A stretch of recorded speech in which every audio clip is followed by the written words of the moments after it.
Union Arena is the trading card game where all your favorite anime, games, and manga battle it out. In this video, you'll learn how to play Union Arena. I'm interested in the game, but it looks pretty hard. Don't worry, grab some cards and a playsheet, and we can jump into Union Arena together. I'll start by explaining the cards to you. There are 4 kinds of cards in Union Arena. First, we have character cards. The card name is printed at the top, and to the left of that is the cost to use it. The lower half of the card shows its abilities, and on the lower left is a number called BP, or battle points, which indicates how strong the card is. These icons on the lower right are the card's energy generation. You'll use them when you're summoning more allies. Next, we have event cards. These are one-time use cards that activate abilities when you use them. After that comes sight cards. They can't attack or block, but they can activate abilities to help or hinder individual characters or the entire field. Finally, we have action point cards. These are a little different. Action point cards are special in that they dictate the number of actions you can take during your turn. We commonly call them AP cards. Well, after hearing all of that, I'm still kind of confused. Then let's check out the cards in an actual game. Fulfill the required energy of cards you're using with energy generated by these cards. Then play them after rotating one action point card sideways for each AP cost. This energy line is generating 3 energy, so this card can be played by paying 1 AP, like so. Got it! It's starting to make sense now that I've seen it in the game. In fact, I'd kind of like to give it a try. Then what are you waiting for? I'll teach you all the details as you go. For this explanation, we'll go ahead and use demo decks from Bleach, Thousand Year Blood War, and Hunter x Hunter. Normally we'd start by determining Player 1 and Player 2, but I'll go first this time so I can show you what to do. Go ahead and set your deck on your field. Start the game with 7 cards in your hand. If you don't like them, you're allowed to mulligan once. Then place 7 cards into your life area. I'm ready to play! You can win the game by reducing your opponent's life to 0. Those are the 7 cards we just finished putting into our life areas. If you're ready, then let's begin. I'm going first. In Union Arena, each turn is divided up into 5 phases. I'll explain each phase during the game when it's time. Player 1 doesn't draw a card on their first turn, but they do get to place 1 action point card.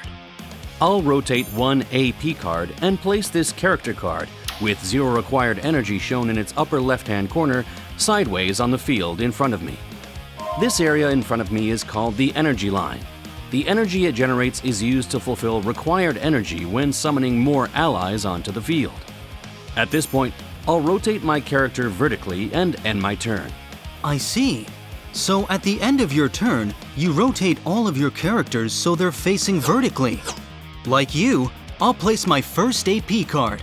Player 2 actually gets an additional AP card, so you get to start your first turn with 2.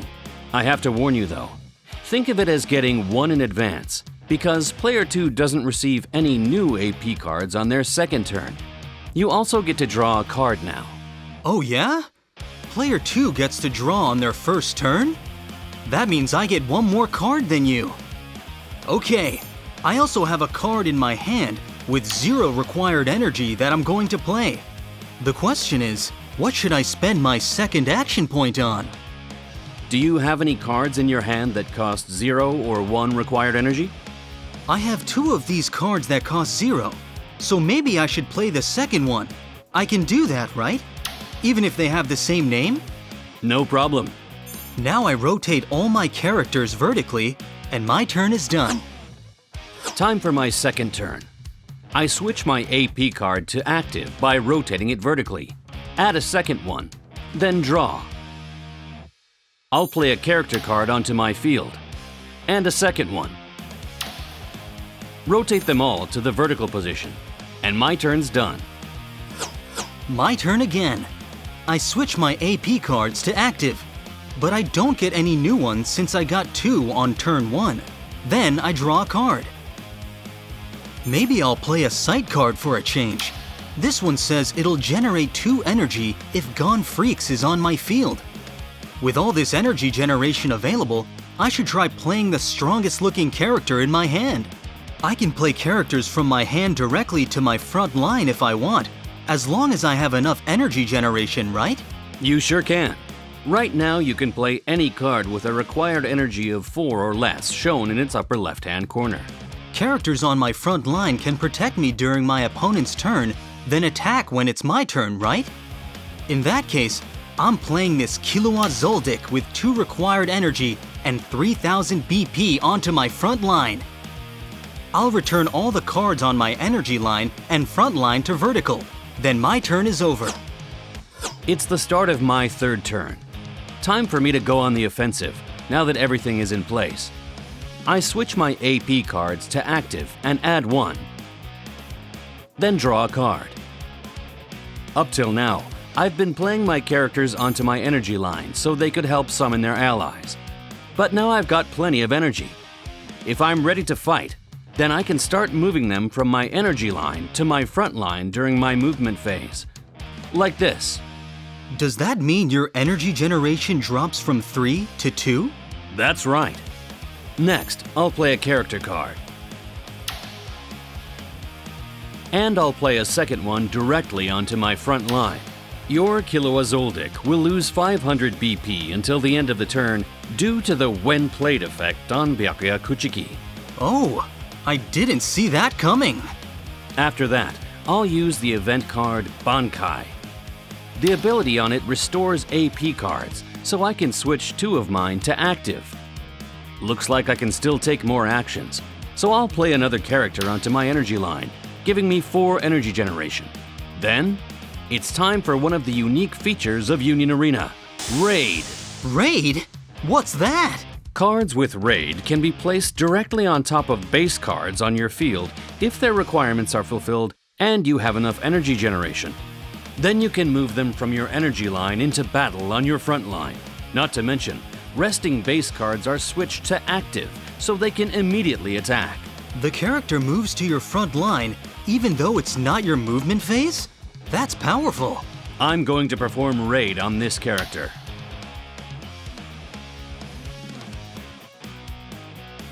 Then I'm going to attack. When attacking, choose a character on your front line to attack with and switch it to resting. Oh no! I'm being attacked! What can I do about it? You can protect your life by blocking with a character if you have one on your front line.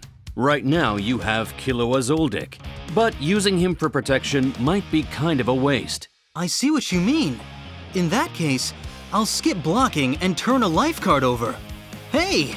What's this written on the very bottom? Ooh, you got lucky. When you turn over a life card with a trigger effect on it, you can activate that effect. That card says to add it to your hand, so go ahead and do that if you want. I see. So these trigger effects activate when the card is in your life, and you turn it over. I have one more active character, so I'm going to attack once more. Killua Zoldyck doesn't have enough BP to win, so I guess I'll take the attack with my life again. Looks like this one doesn't have a trigger. I now rotate all of my characters to vertical and end my turn. All right, it's my turn to fight back. I switch my AP cards to active and add my 3rd AP card, then draw a card. I don't need to move any cards. Okay, I'm going to try raiding with Gone Freaks. I stack the cards, then move them to my front line. Then, I'm going to use this fishing rod event card to sideline that raided Ichigo Kurosaki. Ouch, that hurts. I'll use my 3rd AP point to play Killua Zoldyck. It looks like you understand how to use all the cards now. Why don't you try attacking me? All right, I'll attack with this raided Gone Freaks. Since he's raided, it means he's attacking with the impact ability. That's powerful. I'm going to take this attack damage with my life rather than blocking with one of the characters on my front line. Oh, I got a trigger that lets me draw. I'll draw 1 card from my deck, then place the used life card into my sideline. Next, I'm going to attack using my Kilowatt Zoldyck with 3000 BP. As long as I have it, I might as well protect my life with this 3000 BP Byakuya Kuchiki. I'm going to block. When comparing BP, the character with the higher BP wins, right? What happens when their BP are equal, like right now? When the attacking character's BP is equal to or greater than the blocking character's BP, the blocking character loses and gets sidelined. When the attacking character has fewer BP, the blocking character wins. But imagine that blocking character has both hands occupied trying to protect you, and they can't strike back. So both the attacking and blocking cards stay on the field in that situation. Got it! In that case, I'm going to keep attacking. Our BP are equal this time, so my blocking Byakuya Kuchiki gets sidelined. However, he protected me from losing a life. You've got the general flow of the game down. At this point in the game, we keep attacking each other until one reduces the other's life to 0 and wins the game. So, was it as hard as you thought it might be? It was a lot easier than I thought. I shouldn't have any trouble playing now. I'm glad to hear that. By the way, lots of new series are going to be added to Union Arena too.